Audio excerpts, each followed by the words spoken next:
Alors, avant de démarrer, je vais me présenter, vous expliquer ce que je fais, pourquoi je le fais, comment je le fais. On va parler des parcours, et puis on va parler également de ce qu'on appelle le mentorat, une activité que je pratique chez mon personnel à destination des jeunes et des moins jeunes d'ailleurs. Et c'est quelque chose qui me plaît. Pour introduire, moi, dans tout ce que j'ai fait, entre guillemets, dans ma vie, je suis toujours en permanence à la recherche de l'épanouissement personnel. Je ne fais rien parce qu'on m'impose. Je suis comme ça, et c'est depuis que je suis petit. Sinon, j'ai un parcours classique universitaire. Hein, j'ai fait des études comme tout le monde. J'ai travaillé dans le privé, j'ai occupé plusieurs postes dans le marketing et management, voilà. Et puis, j'ai aussi été commerçant, j'étais boulanger-pâtissier. Je fabriquais du pain et je fabriquais des gâteaux. Et puis ensuite, je me suis dit que faire, quoi faire. Et comme j'aimais bien la question de la transmission, transmettre, j'aime bien transmettre. Et pour reprendre les paroles d'Eric Emmanuel Schmitt qui disait: ce que je garde est perdu à jamais, ce que je donne m'appartient pour toujours, nous ne sommes là que pour transmettre. Je crois que l'essence même de l'individu, l'être humain, c'est de transmettre. Ça commence très tôt, les animaux transmettent très tôt à leurs petits pour pouvoir chasser, manger, se défendre, etc. Et moi, c'est la passion de transmettre, et j'aime beaucoup lorsque les gens s'élèvent, lorsque les gens progressent. Quand je vois des gens heureux, j'aime bien. C'est comme ça. C'est en moi, et je crois que c'est la transmission des parents qui m'ont toujours appris à aider les gens. Voilà, ça fait partie de leur politique éducative, qui était l'éducation à l'école, tout à l'heure on en a parlé. Également le bon comportement, être correct dans l'espace public, pour moi c'est très important. Alors, je crois que même mes parents, je dis souvent, étaient, je crois, républicains avant moi. La question de la fidélité des valeurs, de liberté, égalité, fraternité, mais également des principes républicains. Et puis la troisième chose, c'était les gens. Mon père m'a toujours transmis la question du rapport aux autres. Aide les gens, donne un coup de main et ferme les yeux. J'ai grandi comme ça, et puis en grandissant, j'ai toujours fait ça. Alors, après le confinement, juste après le confinement, on s'est rendu compte que le rapport au travail des Françaises et des Français avait changé. Et comme certains secteurs d'activité n'avaient pas recruté, hein, les gens se déversaient vers d'autres secteurs d'activité, globalement, les gens qui doivent travailler. Moi, il y a un discours de certains chroniqueurs, de certains politiques, de certains dirigeants, qui nous expliquaient que les Français, nous, collectivement, on était peut-être un peuple de fainéants, de profiteurs d'aide sociale, etc. C'est ce qu'on entendait quand même maintenant, on n'entend pas, on met les gens au travail, etc. Et moi, ce que je constate, c'est que, non, parce que moi, je vois des gens qui travaillent, qui se lèvent le matin, qui font ce qu'ils peuvent avec ce qu'ils connaissent. C'est important, les gens font ce qu'ils peuvent avec ce qu'ils connaissent. Et donc, ça m'a profondément blessé. J'ai dit, je vais aller à la rencontre de mes semblables, des citoyens, et puis je leur pose des questions sur leur parcours professionnel. Et là, je me suis rendu compte que, finalement, les gens essaient de trouver un job, essaient de se sortir, tombent, pardonnez-moi l'expression, se cassent la gueule, comme on dit, rebondissent, pivotent, comme diraient les Canadiens. Et donc, je remarque que les Français, c'est un peuple qui travaille. C'est pas du tout un peuple de fainéants, et c'est pas un peuple de profiteurs d'aide sociale. J'entends que ça existe. Et donc, j'ai rencontré plein de monde. Depuis 2020, j'ai fait à peu près peut-être 1000 portraits en finalement. C'est énorme. Et comment je l'ai fait? Je me promène dans la rue et j'interpelle les gens. C'est simple que ça. Donc, ça peut être à la boucherie, ça peut être à la pharmacie, je sais pas, ici par exemple. Alors, je vais changer sur le parcours d'un collègue ici. Ça peut être un peu partout, et derrière, les gens racontent leur parcours, et je leur demande ensuite une vidéo, un selfie. Alors pourquoi je demande un selfie, une vidéo? C'est simplement personnaliser l'histoire. C'est très vite, dès le départ, je cadre, entre guillemets, cet échange. Je leur dis, voilà, mon objectif, c'est de comprendre le parcours professionnel, et pas personnel. Personnel, c'est pas mon sujet. Qui est marié, divorcé, qui est malade, c'est pas mon sujet, même si parfois les questions personnelles se mélangent avec les questions professionnelles. En tout cas, je ne rentre pas dans la vie entière privée des gens. Et souvent on me dit, mais voilà, comment tu arrives à aborder les gens, pourquoi ils acceptent, etc. En fait, aujourd'hui, avec l'expérience, c'est que les gens acceptent, c'est seulement si, il y a ce qu'on appelle la fameuse technique en marketing du SBAM, la discussion que l'on connaît, sourire, bonjour, au revoir, merci. À partir du moment où vous êtes poli avec les gens, toi, vous souriez, il n'y a aucune raison que les gens ne vous répondent pas en fait. Moi, c'est ce que je remarque. D'ailleurs, Zler. Bonjour mon ami. T'as quel âge? 45 ans. 45 ans. Bonjour Marine. Bonjour. T'as quel âge Marine? J'ai 33 ans. 33 ans. Alors bonjour Salah. Bonjour. T'as quel âge? 37 ans. Alors 37 ans. Alors, bonjour Philippe. Bonjour. T'as quel âge, Philippe? Oh, j'ose pas le dire. 67 ans. Bonjour Lydie. T'as quel âge? 16 ans. T'as 16 ans. Bonjour Gilles. Bonjour Sam. Non, on fait ça là. Fais sale. Ouais. Bon. T'as quel âge, Gilles? 68. Je veux pas dire mon âge, mais bon. 68 ans. En fait, on me donne l'âge qu'on. Les gens ils me donnent l'âge qu'ils veulent. Moi, Alors, je me dis toujours, j'ai pas d'âge. C'est des gens, dans 99% des cas, des personnes que tu connais pas. Donc c'est des citoyens qu'on a pas. Voilà, on se connaît. Je dis souvent que c'est un temps où on rentre par effraction dans la vie des gens. Et une fois qu'ils s'aperçoivent qui est le voleur, bah, ils acceptent parce que je suis gentil avec eux. Les gens parlent facilement de leur parcours parce que c'est la première fois, c'est très rare qu'on vous invite à parler de votre vie sincèrement. bon. D'ailleurs, moi j'avais une question à te poser. Donc, tu es restaurateur. Oui. Là, tu es vénézuélien. Exact. Alors, comment on passe du Venezuela à la France? 33 ans. Alors, Normalement, toi, pareil. tu passes de factrice à fleuriste. Oui, c'est ça. Alors, explique-nous un petit peu ton parcours scolaire, professionnel, dans les grandes lignes. 37 ans. Alors, Donc, 37 ans. Alors, toi, tu es en contrat d'insertion Oui. via une structure d'insertion par activité économique. Oui, exact. Et alors, comment tu t'es retrouvé ici et quel est ton parcours? Bon, Philippe, dis-moi. Donc, toi, tu as un parcours intéressant. Tu as connu les fermetures d'usines, tu as connu l'entreprise publique, le service public. Alors, raconte-nous un peu ton parcours scolaire et puis ton expérience professionnelle. Alors, qu'est-ce que tu fais dans la vie, toi? Alors, Gilles, il est modèle. J'ai jamais rencontré de modèle. Alors explique-nous comment tu es devenu modèle. Sans enjeu. Moi, avec moi, il n'y a pas d'enjeu. Hein. Si je m'interview, avec moi, il n'y a aucun enjeu. Il n'y a pas un poste à avoir. Il n'y a pas une activité à développer. Donc les gens sont quand même assez fiers. Et souvent, les gens minimisent leur parcours professionnel. Moi, je suis désolé, chaque parcours est unique. Moi, je dis souvent que le parcours est un individu, ce que l'ADN est un être humain, il est unique. On peut avoir effectivement, comme des êtres humains, avoir des visages qui se ressemblent, des parcours qui se ressemblent, mais l'ambition qu'on donne à son parcours, elle est personnelle. On sait pourquoi on l'a fait. Et moi, c'est ça qui m'intéresse. Vous voyez, les gens, ils ont cette capacité, on parlait de résilience tout à l'heure, avec Élodie parlait de résilience. Les gens, les Français, ont cette capacité à tomber, à se relever, à se mettre en question, à faire des formations, etc. Et donc ça, je le mets en scène sur les réseaux sociaux. Et ces portraits, je les mets en noir et blanc. Alors, en noir et blanc, c'est très joli, mais c'est plus technique que de faire en noir et blanc. En noir et blanc, il y a ce côté très intemporel. On regarde la vidéo quand on veut. Voilà, c'est ça qu'on a fait.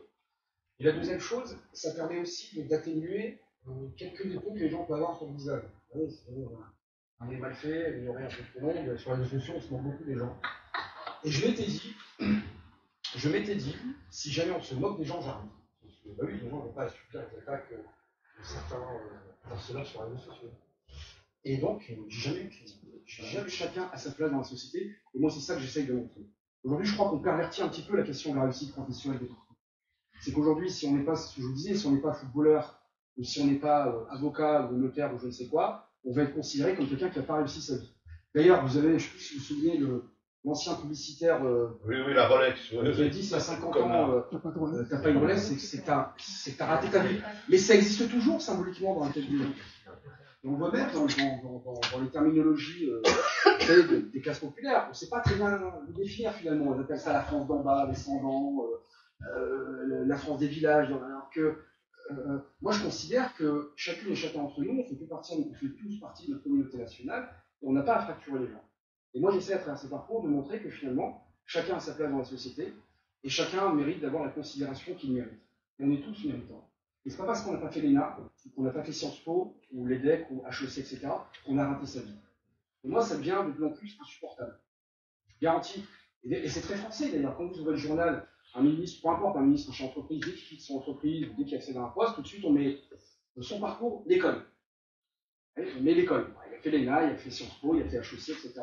Et ça, c'est insupportable. Et que dire, entre guillemets, de la personne qui n'a pas fait, du travailleur qui n'a pas fait Sciences Po, l'ENA, enfin, je veux dire, il y a quelque chose de méprisant là-dedans. D'ailleurs aussi, ça me permet de lutter contre certains préjugés. Quand on parle d'immigration, c'est qui se lève tôt, c'est un sujet parisien en grand monde. Dans les villages, c'est qui se lève tôt, c'est Michel, c'est Bernard, c'est tout le monde. Donc celui qui regarde la télévision et qu'on parle, vous avez vu les immigrés actuellement, c'est quand même un peu le sujet. Les immigrés, on a besoin des immigrés. Oui, on a besoin des immigrés. Et dans d'autres régions, Paris, je crois que c'est 30-40% de l'immigration française. Dans d'autres régions, l'immigration, c'est 10%. Donc quand vous levez le matin, c'est 5h30 du matin, bah, c'est pas Abdul ou Mamadou qui se lève tôt. Bah, c'est Michel, c'est Bernard, c'est Sophie, etc. Et celui qui effectivement habite dans les villages, il se dit, mais moi aussi je me lève tôt. Mais on parle jamais du livre, on va parler des immigrés, etc. Vous voyez ?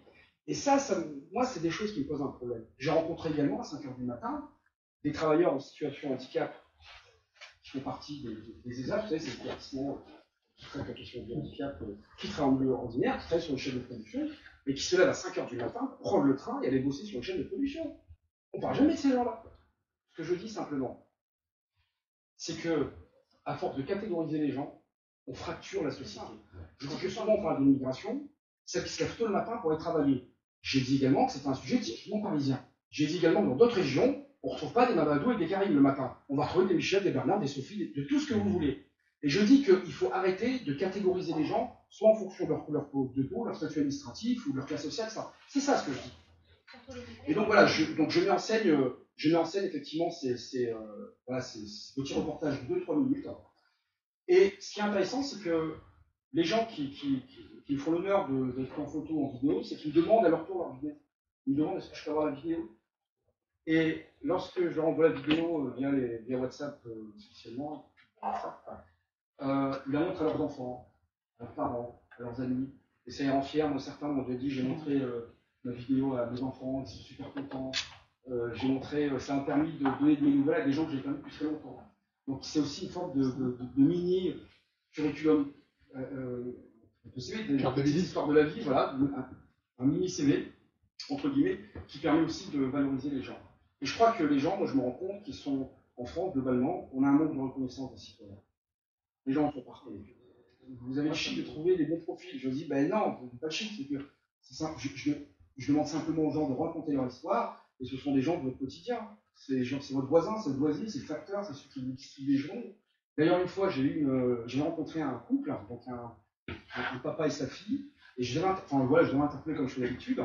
Et à un moment, le père me raconte son histoire, je lui demande une vidéo, il me dit, oh, il n'y a pas de souci, etc. Donc on fait la vidéo, et à la fin, je vois sa fille, elle a des larmes aux yeux. Je lui dis, mais madame, qu'est-ce qui vous arrive? Elle me dit, bah, j'ai appris une truc sur vous. Ensuite, après le confinement, ce que je voulais faire également, c'est du mentorat. Ouais, donc, comment on aide les gens. Et à l'époque, j'étais un peu comme tout le monde, c'est-à-dire que j'étais un peu choqué des queues qui existaient dans les associations qui faisaient la distribution de repas. Il y avait beaucoup de jeunes, des étudiants qui rencontrent des difficultés à joindre les deux groupes. Le confinement, c'était une catastrophe pour eux parce que pour beaucoup, travailler dans le milieu de la restauration, pour beaucoup avaient des emplois précaires, notamment dans ce qu'on appelle les commerces essentiels, ce qu'on appelle les commerces essentiels. Et donc, se sont retrouvés au chômage du jour au lendemain avec très peu de revenus.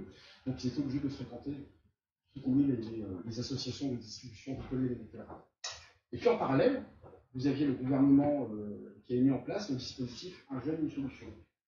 Et le dispositif Un jeune, une solution, c'est un dispositif qui permettait effectivement d'offrir aux jeunes un panel de services, de les aider, les accompagner, notamment l'apprentissage à travers les aides qu'on peut donner, etc., etc. Et dans ce dispositif, il y avait le plan Un jeune, un mentor. Comment devenir mentor? Et moi, à l'époque, je me suis dit, comme j'aime bien aider les gens, je dis, il faut aider des gens, mais j'aimerais bien aussi aider des gens que je ne connais pas. Parce que vous savez, le problème qu'on a parfois, c'est que certaines personnes issues du milieu modeste n'ont pas le réseau. Ils ne savent pas comment faire. L'entretien, se présenter, la méthodologie pour faire un CV, pour s'exprimer, pour faire des recherches sur leur employeur, pour répondre au téléphone, ils n'ont pas. Et je me suis dit, il fallait aider les gens qui rencontrent des difficultés à trouver un emploi. Donc je me suis inscrit sur la plateforme et je me suis retrouvé en tant que mentor. Et moi j'ai toujours fait ça, donc j'ai été en lien avec une association. Et donc j'ai commencé à faire du mentorat, je commençais à aider les gens. Et là pareil, toujours la même satisfaction, toujours ce même sentiment de conversion. Et je me suis rendu compte que finalement le mentorat répond ou honore deux choses. Un, notre république sociale. Deux, la fraternité. L'article 1 de la Constitution, il dit quand même la France est une république démocratique, indivisible, laïque et sociale. Et la deuxième chose, nos valeurs, c'est bien liberté, égalité et fraternité. Et le mentorat, je crois que la plus belle chose qu'on peut donner à tout individu qui est commun à tout le monde, peu importe qui on est, peu importe notre richesse, c'est son temps. Donner un peu de temps libre aux gens, c'est une richesse très importante. Et le mentorat, les mentors, ça honore la république sociale parce que ça permet de lutter, de contribuer à lutter contre les inégalités de naissance, plus d'égalité des chances, Et puis la fraternité aussi, parce que finalement, quand vous faites ça, c'est que vous considérez peut-être aussi que l'autre est votre frère aussi, vous voulez autant de bien pour vous que pour lui. Donc le mentorat, ça permet de faire un peu cette synthèse, d'être à la fois sur la question de l'égalité des chances, et puis en même temps sur la question de la cohésion nationale. Et moi, c'est ça moi, c'est ça qui me plaît aussi. Et le mentorat, c'est un formidable outil. Alors, on peut aller beaucoup mieux, enfin, on peut aller beaucoup plus loin dans le mentorat, etc. Mais en tout cas, aujourd'hui, c'est porté par la puissance publique, c'est porté par nos impôts, c'est porté par les politiques gouvernementales. C'est important de le signaler. Alors, parfois, on critique ce qui ne va pas, mais je crois que quand c'est bien, il faut le dire aussi. Ouais, c'est récent, c'est date depuis. Ça a été fait juste après le confinement. Juste pendant le confinement, en 2020, confinement, je crois, c'est 2020 le confinement. Parce que donc c'est assez récent. Et ça porte ses fruits. Maintenant, dans le mentorat, il y a, quand vous regardez un peu les statistiques, là où on n'est pas bon, il y a des améliorations qu'il faut. C'est concernant les publics visés. On n'a pas assez de personnes issues des quartiers de la politique de la ville, et à la fois, il n'est pas forcément connu dans les territoires ruraux. Donc ces deux cibles, c'est-à-dire les jeunes issus des quartiers et les jeunes issus des villages, il faut qu'ils s'approprient également le sujet. Après, voilà, c'est à l'État, c'est aux associations de plus communiquer, de mieux communiquer également sur le sujet, pour que ces jeunes puissent demander de l'aide. Et le mentorat, moi, quand je fais du mentorat, je ne suis pas là pour dire aux jeunes, il a bien travaillé, il a travaillé à l'école, c'est pas mon sujet. Moi, souvent, je dis, le mentorat, c'est un peu comme une pièce en marbre, une pièce de bois que vous avez, avec laquelle vous devez tenter de lui donner une forme tout en respectant la matière. Et moi, avec les jeunes, c'est ça. De moins jeunes d'ailleurs. Où tu veux aller, qu'est-ce que tu veux faire, qu'est-ce que tu recherches. Et puis à partir de là, j'essaie de l'accompagner, ou je l'aide en fonction de ses objectifs ou de ses ambitions. Souvent, je me rends compte de plusieurs choses. Beaucoup de jeunes qui rencontrent des difficultés à trouver un premier emploi, souvent ils ne disposent pas d'école. Ils ne savent pas rédiger une lettre. Ils ne savent pas faire un CV. Je ne parle même pas des règles d'orthographe, des règles typographiques. C'est un vrai problème. Souvent, les gens me disent, bah, tiens, moi, je fais une association, je fais de la devoir. Les gens ont toujours une activité. Et ça, ils n'arrivent pas à le mettre sur le CV. Ils ne se rendent pas compte que c'est important. Et souvent, je leur dis, voilà, il faut créer un pavé, notamment sur le CV, engagement citoyen, qui permet de valoriser, entre guillemets, ce qu'on arrive à faire. Souvent, alors après, je pourrais en parler des heures sur la question du CV, mais globalement, je crois qu'on ne devrait pas laisser des élèves sortis du système scolaire, qu'ils soient diplômés ou pas, sans avoir au moins une formation d'un mois, 2 mois sur le marché de l'emploi. Comment on cherche un boulot? C'est un travail parce que souvent les jeunes, entre ce qu'on leur raconte à l'école et la réalité du terrain, souvent il y a un écart. Et à partir du moment où vous avez un contrat de travail, vous avez un lien hiérarchique, fonctionnel, ce que vous voulez, financier avec votre employeur, bah, la relation elle change. C'est pas comme quand vous étiez stagiaire. C'est terminé, là vous avez des concurrents, vous avez des personnes qui sont comme vous, qui sont en recherche d'emploi, etc. Et souvent dans cette compétition, bah, il faut être bon, il faut être meilleur. Parfois aussi, ça permet, en tout cas le mentorat, de lutter contre le sentiment de discrimination. Moi j'ai déjà rencontré beaucoup de jeunes parfois, qui ont un prénom comme Fessal, comme le mien, qui pensent qu'ils ne trouvent pas un boulot parce qu'ils sont arabes ou parce qu'ils sont arabes. Et à juste titre, ça existe. Quand vous appelez Mohamed ou Abdelkader, ou Karim d'ailleurs, même si vous avez, une fois j'ai un jeune qui s'appelle Nassim, qui cherchait un boulot, etc. Et sa mère me sollicite pour que j'accompagne, je lui dis oui, parce que je vais l'accompagner. Et à un moment, moi je peux faire une question, je lui dis mais ok, tu as demandé de l'aide, mais quels sont tes retours? Nassim me disait, ben, j'ai peut-être envoyé 150 candidatures, j'ai eu 3 appels téléphoniques éventuellement, que des réponses négatives ou un peu pas. Et moi souvent je pose la question, je me dis mais quelle hypothèse tu fais pour expliquer un taux de retour très très bas? Et là il réfléchit, et normalement il me dit c'est peut-être parce que je suis arabe. Bon, moi ça, sincèrement c'est la guerre. C'est pas parce que vous êtes d'origine maghrébine, vous êtes d'origine africaine, portez un nom, un peu France, etc., que forcément vous n'êtes pas plus parce que vous êtes arabe. Ça devient effectivement l'excuse parfaite pour tout. On me contrôle parce que je suis arabe, je trouve pas un boulot parce que je suis arabe, on m'accepte pas parce que je suis arabe. C'est pas comme ça que ça fonctionne. La discrimination, la plus difficile dans une discrimination, c'est de la qualifier. Mais dans son cas de figure à lui, comme je l'ai expliqué, je dis mais Nassim, t'as pas été pris parce que t'es arabe, t'as été pris parce que ton CV est nul. Ça c'est plus juste. C'est aussi simple que cela. Le CV est nul, il veut rien dire. Et là, il y a un blanc, quand ça peut fouiller, je lui dis dire pourquoi il est nul ton CV. La photo en mode selfie, ça n'existe pas sur une candidature. 2, quand on a une barbe, pas de problème sur la barbe.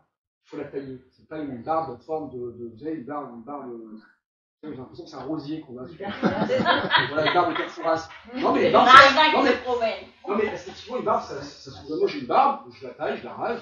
Voilà. Si vous la rasez, vous la taillez, faites une photo quand même, un bout quand même. Enfin, parce qu'il n'est pas pour faire le Fort Boyard. Il y a ça. Derrière, vous prenez la photo du selfie, il y avait, je sais pas, un soleil, je ne sais plus ce qu'il y avait exactement, en tout cas ça n'aime pas. Vous prenez le CV, c'était complètement décousu, il n'y a rien qui était mis en valeur, etc. Et à la fin, je dis tout ça, je me dis, mais pourtant on m'a dit qu'il était bien. Et je dis, mais non, limite ton CV. Les gens vont travailler ensemble.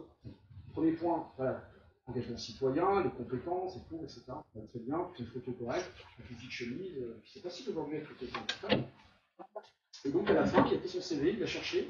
Au bout d'un moment, il me dit merci Fessal, je suis très content, j'ai trouvé un contrat d'apprentissage, je le sais très bien. J'ai alors, t'as vu, alors qu'est-ce que t'en penses? Est-ce que t'es arabe ou quoi? Il me dit non, franchement, j'étais con à l'époque. Il m'a dit, mais voilà, je pensais vraiment, mais c'est vrai que mon CV n'était pas terrible. L'année suivante, il m'a rappelé, j'ai envoyé un message, et il avait intégré l'école de commerce à Montpellier. Je lui ai dit, tu as un coup de main pour l'instant? Il dit non, c'est bon, maintenant je sais comment tu faire. Oui, donc c'est des histoires comme ça. Et on ne peut pas laisser des gens, dans notre société, avoir des préjugés sur certaines choses qui n'existent pas. En fait, c'est pas possible. Moi, vous savez, on parle souvent de la discrimination liée à l'origine ou à la couleur de peau. La première des discriminations, c'est le fait d'être une femme ou un homme, d'être une femme. Et parfois, on pose des questions. Vous avez 27 ans? Oui, très bien. Vous êtes marié ou pas? Non, je suis en compagnon. Ça, c'est une question qui est dangereuse parce que d'office, vous avez l'intention d'avoir des enfants?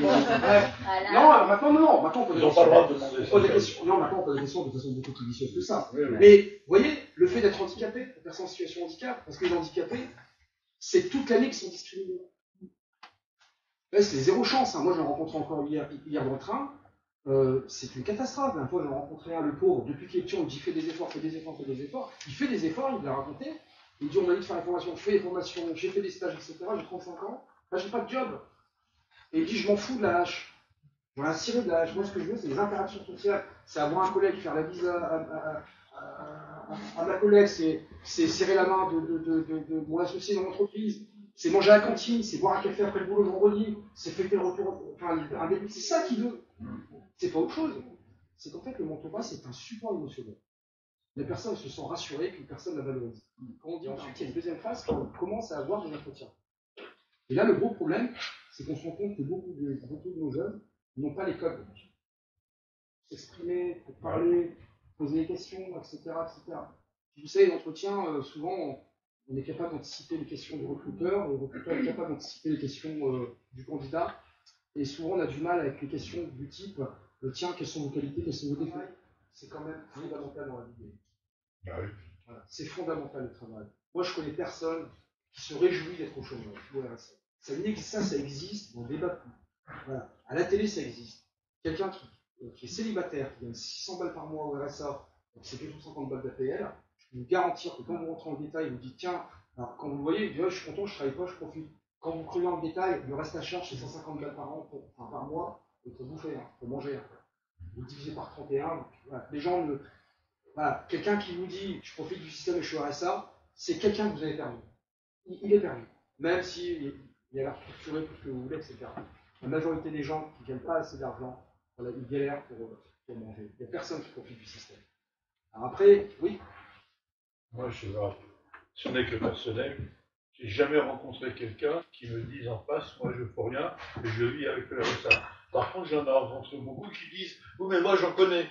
Ça c'est autre chose. Hein. Et vous savez, mais j'en ai jamais vu un seul qui était content d'être au chômage de ne pas avoir un. Vous savez, déjà dans les années 2000, je me souviens, pour les gens qui étaient RMI, on se faisait des idées sur les RMistes, ils avaient tous un écran placement à la télévision, enfin à la maison. Moi je vais vous avouer une chose. Tout le monde n'aspire pas à gagner 100 000 euros par mois. Ah bah moi j'aspirais jamais, ça c'est sûr. Non mais, interrogez les gens de votre entourage. Et quand vous leur demandez combien aimeriez-vous gagner de plus par rapport à aujourd'hui pour vous en sortir correctement, je vous garantis que les gens ne vous sortent pas plus de 300 à 400 euros. Les gens ne sont pas gourmands. Et parfois on a l'impression que les gens veulent plus être là-dessus pour gagner 30 balles. Non, il y a des gens qui sont simples, ils disent moi j'aimerais juste gagner 1000 ça m'irait complètement pour vivre correctement. Vous voyez? Donc, et moi, je ne rentre pas dans le misérabilisme. c'est pas de la couleur que je veux donner, parce que c'est bon, c'est la guerre, on a tous souffert, c'est bien. Mais il faut aussi montrer voilà, des choses positives, et les gens, comme vous l'avez dit, les gens font ce qu'ils peuvent, c'est clair, mais moi je dis souvent, les gens font ce qu'ils peuvent avec ce qu'ils connaissent. Et moi, ce que j'aime quand vous faites des portraits de personnes, c'est que dans cette société de surconsommation, vous apportez dans les portraits, vous décrivez le bon sens des gens. C'est-à-dire que dans certains portraits, moi en plus je suis un peu comme ça, c'est-à-dire qu'on est dans une société, et moi qui travaille dans les médias, Christian le sait, on fait croire aux gens, si t'as pas ça, si t'as pas ça, et du coup ça s'endigue sur les gamins qui arrivent à l'adolescence à 15 ans, ouais, t'as vu, lui là. Et dans vos articles, on comprend qu'en fait, avec du bon sens, avec ce qu'on a, qu'on travaille ou qu'on travaille pas, on peut être heureux. Et ça me plaît beaucoup dans vos articles. C'est ça que je veux dire. Vous avez parfaitement raison. Moi, j'essaye de retirer, en tout cas de ne pas rentrer dans le misérabilisme. Voilà. Vous avez vu la pauvre, le pauvre. Oui, voilà, c'est ça. Ah, il a souffert. Mais bien sûr que c'est une réalité. Merci beaucoup Lily. Salut. Voilà. Bah écoute, merci bien. Et puis je te dis au plaisir camarade. Salut Gilles. Salut. En tout cas merci bien. Il n'y a pas de quoi. Et je te souhaite une bonne continuation celle-là. Merci. Salut, ciao, bon courage. Merci. En tout cas merci bien pour ce temps. Pas de soucis. Et bonne continuation à ce que tu fais. Et puis, merci. Et puis bravo pour ton parcours. Merci bien, ciao. Salut. En tout cas merci bien. Je te souhaite une très bonne continuation. Puis au plaisir. À toi aussi, à bientôt. Merci beaucoup, Allez, ciao. au revoir, merci. Ouais, c'est ça. C'est un peu Foncez. ça. En tout cas, merci beaucoup. De rien, merci à vous. Bah, merci. Et je rappelle, hein, elle et son collègue ont surveillé mon vélo pendant que j'étais à la banque. En tout cas, merci bien, au plaisir. Salut. Salut.